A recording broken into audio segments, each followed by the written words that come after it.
When the German army marched into an eerily quiet Paris on June 14, 1940, the French civilians watching from their apartment windows experienced a mix of emotions: fear, humiliation, and a profound sense of loss. Their day-to-day life would be completely changed by the next morning. The eerie silence in the streets would continue. The German occupation meant strict curfews. Everyday spaces such as cafes and shops were frequently commandeered by Nazi soldiers and collaborators, contributing to a climate of constant tension and frustration. It was an environment anyone would want to escape, but none more than the Jews, resistance fighters, and other French civilians who were being hunted by the Gestapo. Fortunately, rumors began to spread that a secret network had been formed in the city, an opportunity to escape the country. Working out of his home in Paris, a physician named Dr. Marcel Petiot was eager to help anyone in need, but nothing was free, of course. His services would require a large fee, and the people looking for safe passage out of France would first need to visit the doctor at his home to receive the necessary medical treatments for the journey. Had they known what the doctor intended to do to them in his home, however, well, they might as well have just asked the Nazis for their help. This is the story of Dr. Marcel Petiot, otherwise called Dr. Satan, the Butcher of Paris. By 1944, the Second World War had dramatically turned against the Nazis. While large swaths of Western and Eastern Europe still lay under the swastika's banner, the Allies had the Germans largely on the defensive. With the Soviets pushing closer to the Third Reich's eastern borders, and the Americans, British, and Canadians inching their way up through Italy, rumors of a massive Allied invasion into Europe began to circulate among French citizens. For residents of Paris, the warm spring air brought with it a renewed sense of hope that liberation was near.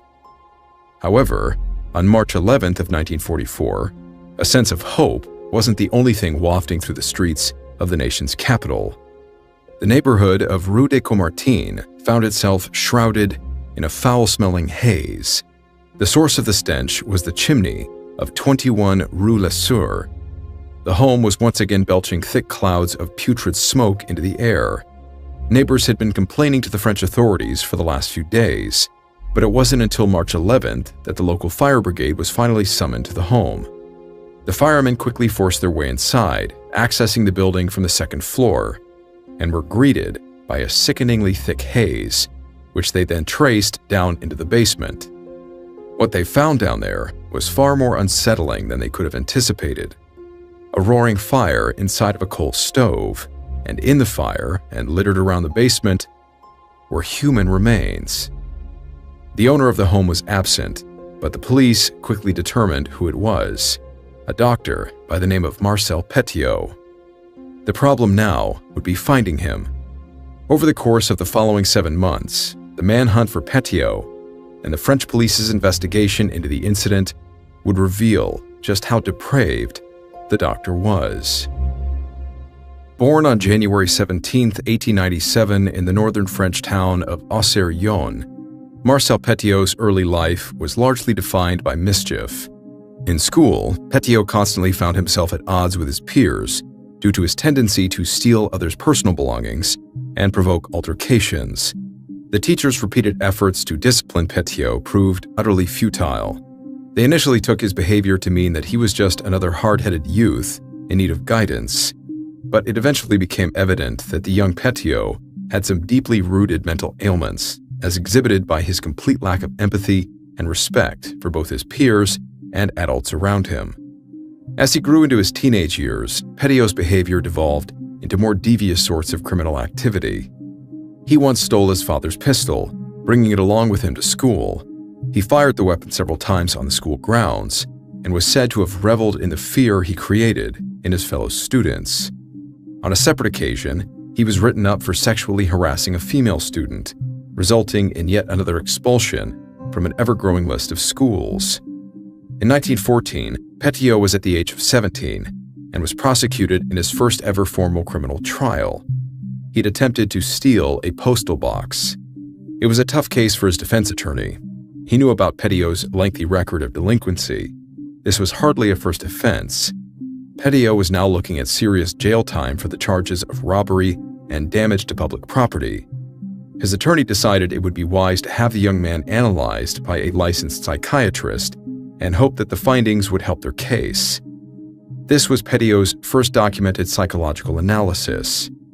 According to the report, Petitot was described as, quote, an abnormal youth suffering from personal and hereditary problems which limit to a large degree his responsibility for his actions.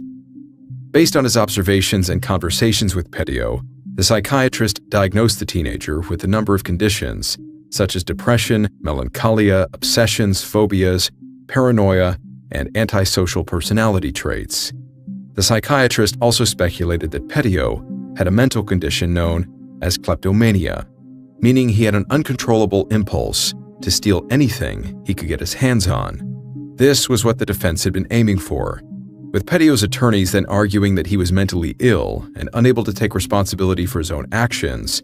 The psychiatrist's findings were enough to sway the court. The judge dropped all charges against Petitot.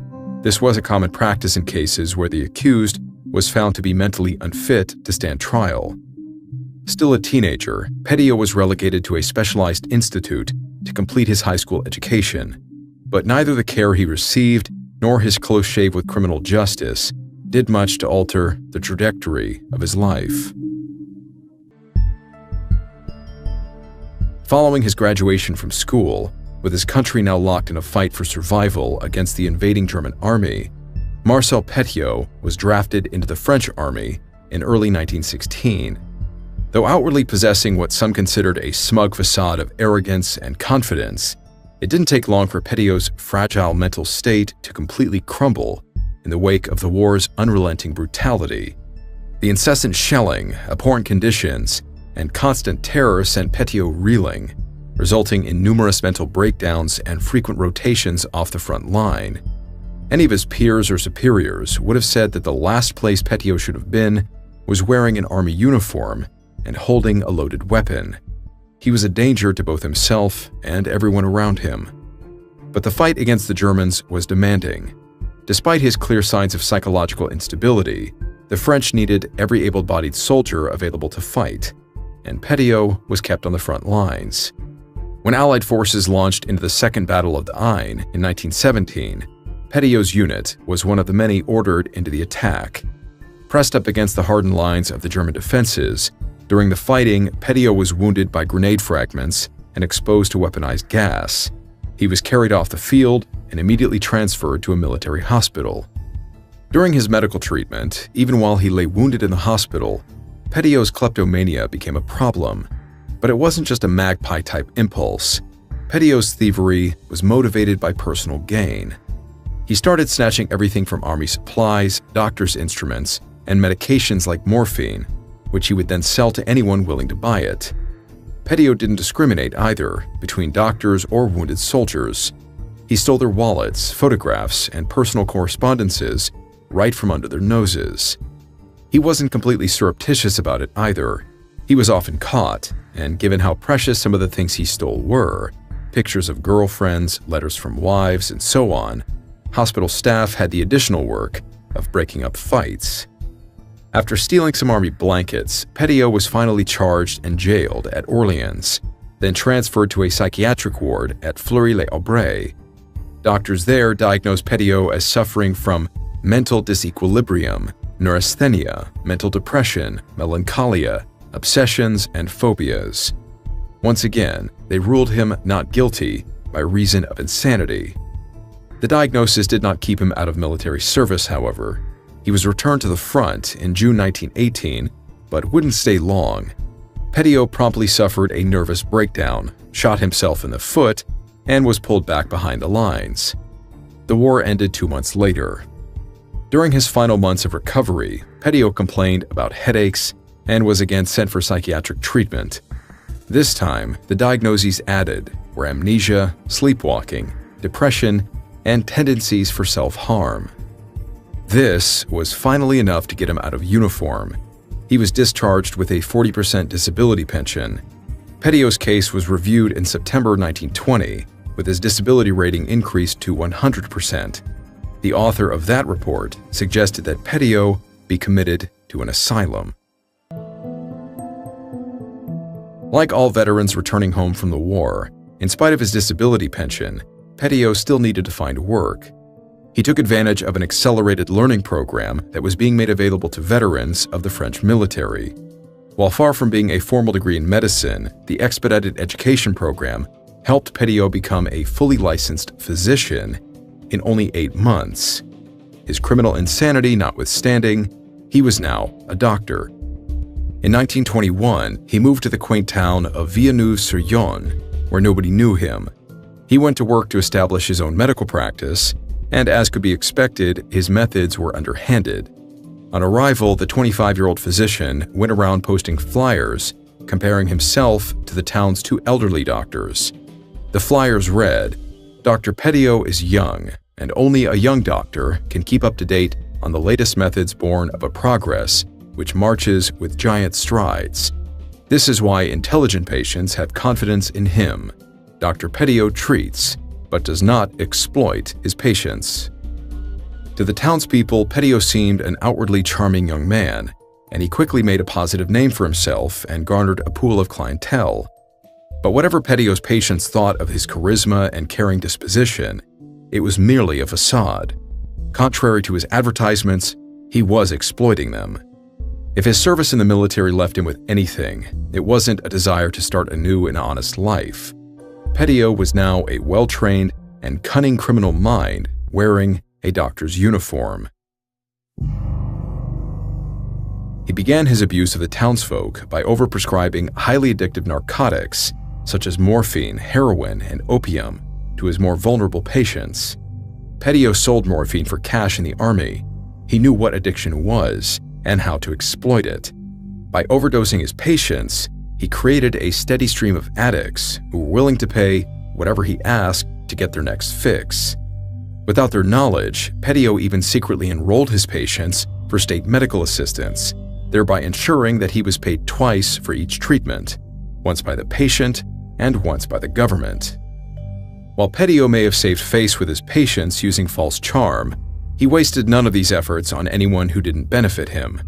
When one pharmacist complained of the near-fatal dose Petiot prescribed for a child, Petiot replied rather coldly, "What difference does it make to you anyway? Isn't it better to do away with this kid who's not doing anything in the world but pestering its mother?" When not in public, Petiot remained a loner. He lived modestly, but splurged on a sports car which he drove recklessly through the town. Evidently, he was the cause of numerous traffic accidents. Along with his drug extortion practices, he remained a petty thief. He stole from strangers and relatives alike. His brother Maurice later said about him that he always insisted on searching Marcel's pockets whenever he visited his home. Petiot also used his position as a trusted doctor to start offering medical services that were banned in France, namely abortions, which he carried out after hours in his clinic to avoid scrutiny. In 1926, Petiot's neighbors were surprised to see a local young girl, Louise Delaveau, coming and going from Petiot's home. It was evident that the doctor was having an affair with the young daughter of one of his elderly patients, Madame Fleury.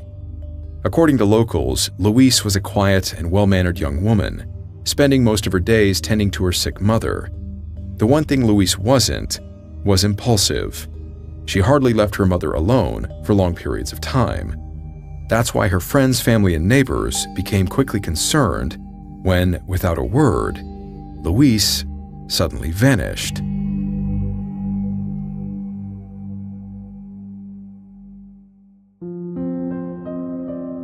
The circumstances of Louise's disappearance were undoubtedly suspicious. Petiot was of course suspected, especially after a neighbor of his came forward with a startling testimony. The man remained anonymous, but told police that around the time of her disappearance, he saw Petiot leaving his home in the late hours of the night, looking disheveled. He watched as Petiot dragged something heavy to the back of his parked car. It was a storage chest. By the way he was dragging it and struggling to lift it, the neighbor said it was clearly very heavy. Unseen by Petiot, the neighbor said he watched from his upstairs window as the young doctor heaved the chest into the trunk of his vehicle before driving off into the night. Following up on this lead, police questioned Petiot, but despite their probing, Petiot offered some explanation for the trunk and maintained his innocence. He continued to express concern for Louise's safety, like the rest of her friends and family. The police had a nagging suspicion that he knew more than he was telling, but they couldn't arrest Petiot on suspicion. There was no real evidence against him to suggest any sort of criminal wrongdoing. Without corroborating eyewitness accounts or a body, there was nothing the police could do. Of course, Louise's family would continue to insist she wouldn't run off, but young people did things like that. For all the police knew, Louise was simply acting out, perhaps fed up with the burden of her aging mother and the pressure she was under. With no other leads to explore, the police closed the case on Louise Delaveau, dismissing her as a teenage runaway. But she is widely suspected to be one of Petiot's first victims. The remainder of Petiot's time in the small town of Villeneuve-sur-Yonne was colorful, if anything. The same year Louise Delaveau disappeared, he ran for mayor, hired an accomplice to disrupt the political debate, and won the election. Once in office, he used the position to his advantage. He embezzled city funds and married Georgette Leblay, the daughter of a wealthy landowner, the following year. He fathered a son with her, whom they named Gerhardt. The local prefect eventually received numerous complaints about Petiot's theft and shady financial deals. Petiot was eventually suspended as mayor in August 1931 and resigned. But Petiot still had supporters. The village council, for one, also resigned in sympathy. 5 weeks later, on October 18th, he was elected as a councillor for the Yonne district. In 1932, he was accused of stealing electric power from the village of Villeneuve-sur-Yonne and was again removed from his seat in local government. Around this time, he relocated his family to Paris. In Paris, Petiot attracted new patients with his imaginary credentials and built an impressive reputation for his practice. However, there were once again rumors of illegal abortions and overt prescriptions of heavy narcotics. By the end of the decade, Petiot was well established. As a man traumatized by the war 20 years earlier, he could not have been looking forward to another one. But soon enough, as Hitler's forces advanced into Poland, the nation of France, alongside Britain, once again found itself at war with Germany. Storming across Western Europe in the summer of 1940, the Third Reich swiftly conquered the French Republic in little over a month of pitched fighting, bringing the nation under Nazi control. Their occupation of Paris would bring ruin and devastation to many French families. But Petiot remained a cunning opportunist. In stark contrast to his fellow citizens, Marcel Petiot looked out over an occupied Paris and saw nothing but limitless opportunity. After the outbreak of World War II and the fall of France, Petiot started providing false medical certificates to French citizens who were drafted to forced labor in Germany.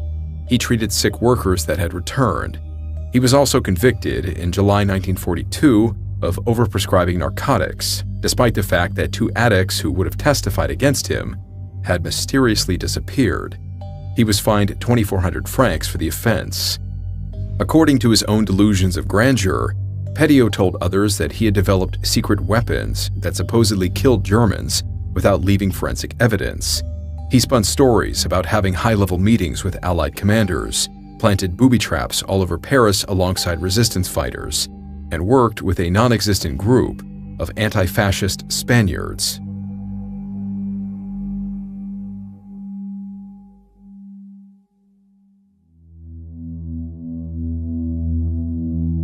During the German occupation, Petiot's most lucrative activity was offering an escape route out of the city. The streets of Paris were teeming with fugitives looking to escape Nazi persecution. Common criminals, former military leaders, resistance fighters, and most predominantly, Jewish refugees, were all desperate for safe passage to freedom in Great Britain or faraway South America. Petiot adopted the code name Dr. Eugene, recruited 3 subordinates to help him, and set up the operations out of his newly purchased home on 21 Rue Le Sur. While not his primary residence, it would serve as his doctor's office, or so he said. He called his operation Flytox. At the time, Flytox was a common brand of household pesticide which was sprayed to kill flies and mosquitoes. Perhaps Petiot used the name Flytox as a way of disguising the real nature of his underground escape route, so that the Nazis listening would merely think people were discussing pesticides. But whether Petiot meant to or not, the name he chose for the operation foreshadowed his real intentions for anyone trying to use his services. He didn't plan to help them at all. They would be exterminated in his home. Always the gentleman, Petiot set the price for safe passage out of France at 25,000 francs and sent his accomplices Raoul Fourier, Edmond Pintat, and René Gustave Nezondet out into the city to find clients.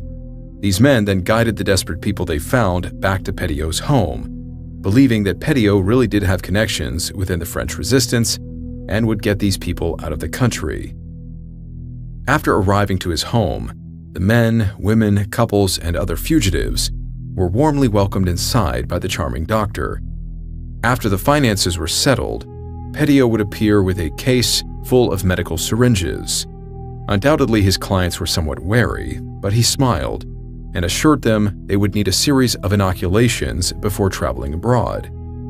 But the needles he then plunged into their veins had no immunization drugs in them. It was cyanide. His victims then collapsed on the floor, falling into unconsciousness or seizures before their hearts stopped. Petiot then went to work, robbing the corpses of their cash, jewelry, and other valuables. Next was the more difficult task of disposing of the bodies. Initially dumping the bodies in the nearby River Seine, about a 10 to 15 minute walk from his home, was Petiot's first method. French investigators later noted that a number of bodies, or more accurately, body parts, were pulled from the river between 1942 and 1943 and were never identified. Dismembering the bodies made them easier to carry, and Petiot was also careful to make sure none of them could be traced back to him. He removed their faces, scalps, and fingerprints.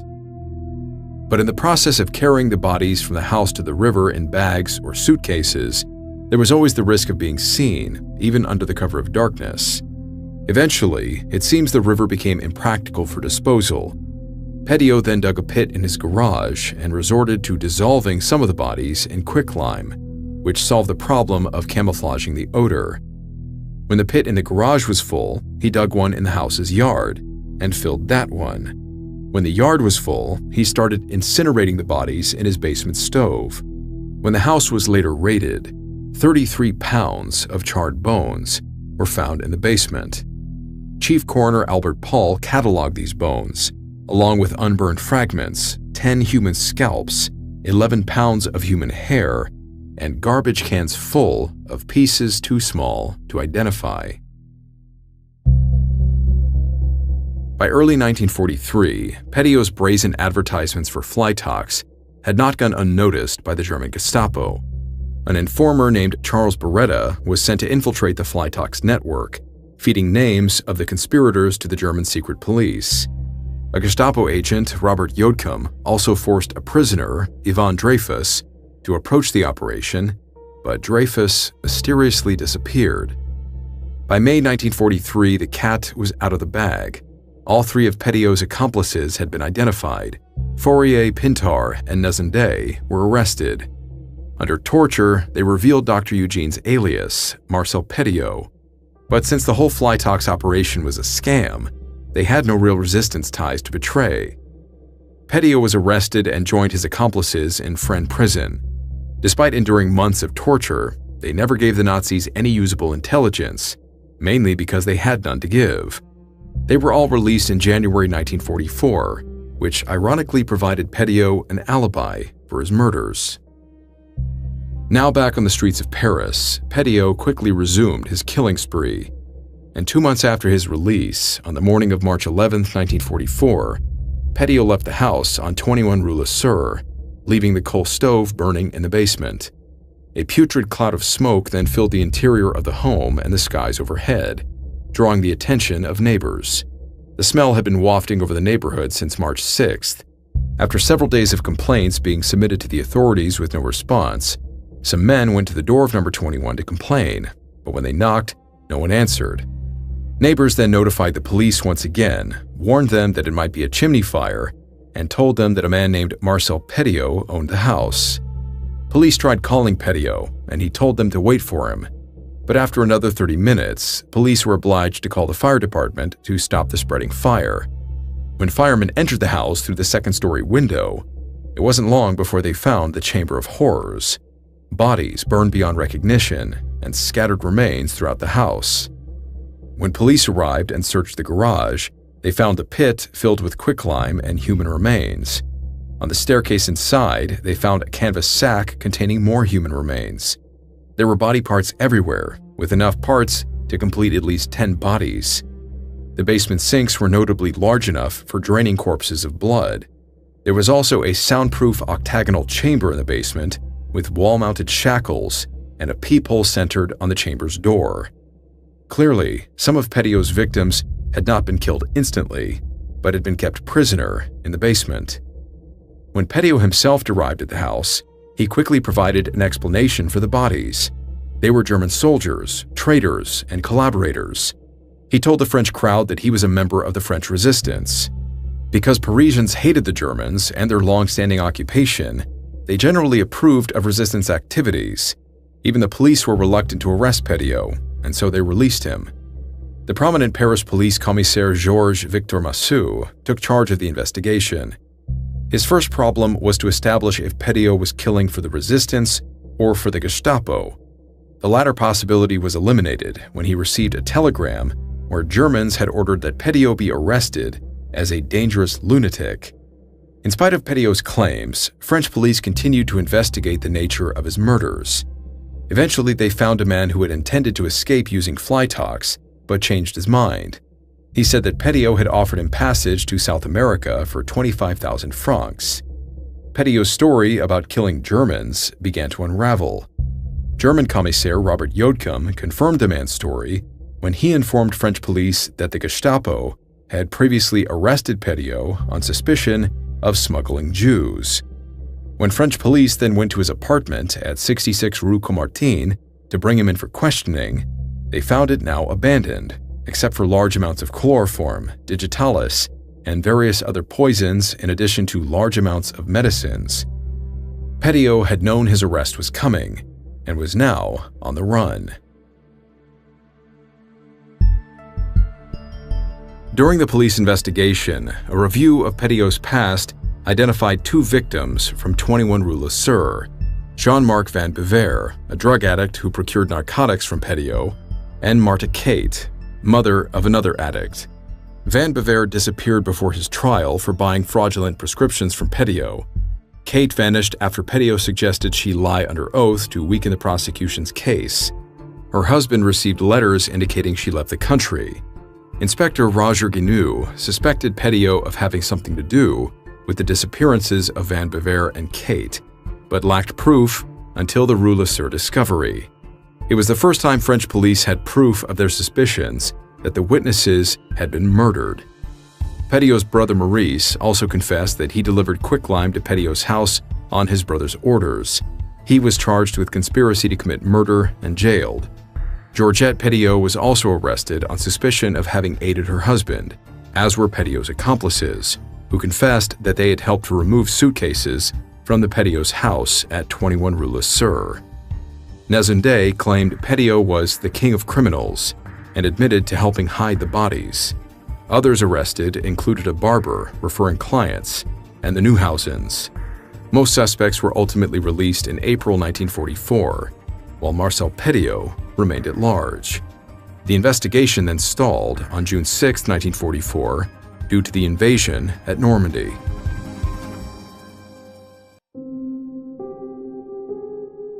Over the 7 months following his disappearance, Marcel Petiot found refuge with resistance fighters. He told them that the Gestapo was after him for eliminating German soldiers and informants. He continued to offer services as a doctor and later took up residence with a patient named Georges Redoux. To disguise his appearance, Petiot grew a beard and started using a variety of false names. While living with Redoux, Petiot ventured out only at night, sometimes returning with weapons he claimed to have captured from Nazi patrols. Allied forces were now pushing the Germans out of France, Parisian police went on strike in August 1944, besieged at their prefecture by German tanks and troops. That month, Petiot assumed a new identity, that of Henry Valeri, and enlisted in the French forces of the interior. He was promptly commissioned to the rank of captain, in charge of counter-espionage and interrogation of prisoners in the Rue district of Paris. The French capital was liberated the next month, and the focus of the police and military forces was purging the collaborators of the German army. Petiot/Valeri was in the thick of the action. His cover began to unravel in September when 2 FFI soldiers from Petiot's unit robbed the elderly mayor of Tessencourt, stealing 12.5 million francs in cash and collectible stamps from the man's home before killing their victim in front of witnesses. 3 youths reported the crime to Petiot, who promptly tossed the soldiers in jail. An FFI lieutenant tried to investigate, but was ordered off the case by Captain Valeri. The bandits were briefly detained, and then for some reason, Valeri/Petiot let them go. The thieves disappeared, as well as the money. 3 days after this robbery murder, the newspaper Resistance published a scathing article on fugitive Petiot. The story called him a soldier of the Reich who had allegedly donned a German uniform to hunt down French patriots around Avignon in March 1943. Attorney René Fleuriot, Petiot's defense counsel in the 1942 narcotics cases, received a letter from his fugitive client which condemned the Resistance article as a collection of filthy kraut lies. This letter tipped off the police that Petiot was still in Paris, leading to a renewed search effort for the murderer. Ironically, Petiot had disguised himself so well, the police assigned him, Henry Valeri, to the group of trusted men they were sending out to search for Marcel Petiot. Petiot, of course, did everything he could to throw off the search and to maintain his current alias as Henry Valeri, but eventually, on October 31, 1944, Petiot's true identity was discovered at a Paris metro station, resulting in his arrest. At the time of his capture, he was carrying a pistol, 31,700 francs, and 50 different identification documents.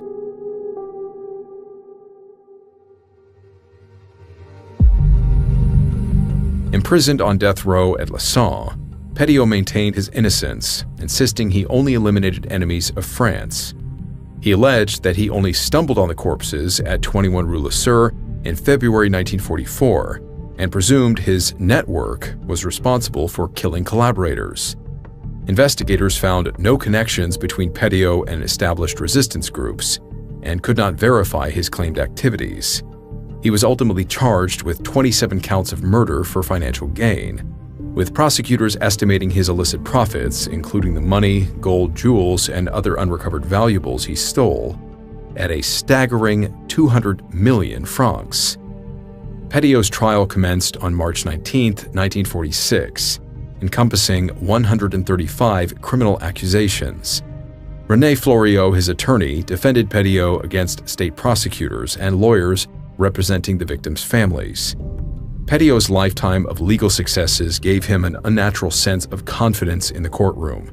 As with his previous charges, he believed that these too would eventually be thrown out. He was, after all, a documented lunatic. Petiot was brazen during the trial. He antagonized the prosecution and the families, asserting his victims were either collaborators or double agents. He insisted some victims were alive in South America. He dismissed Jewish victims as Germans and alleged another victim suffered from a shameful disease and returned to Germany. He feigned ignorance about why a victim's clothing was found at his house. He was even rebuked for doodling in court. He boldly confessed to killing 19 of the 27 bodies discovered at his residence, identifying them as Germans and collaborators, part of a total of 63 enemies he claimed to have killed. But Fleuriot's attempts to depict Petiot as a resistance hero failed to sway the court. Behind closed doors, even the jurors were overheard referring to Petiot as a demon and an appalling murderer. Much to Petiot's shock, this trial wouldn't end with another psychiatric evaluation and a brief stint in jail. The court convicted Petiot on 26 counts of murder and sentenced him to death. The execution was briefly delayed due to guillotine malfunctions, but was ultimately carried out on May 25th.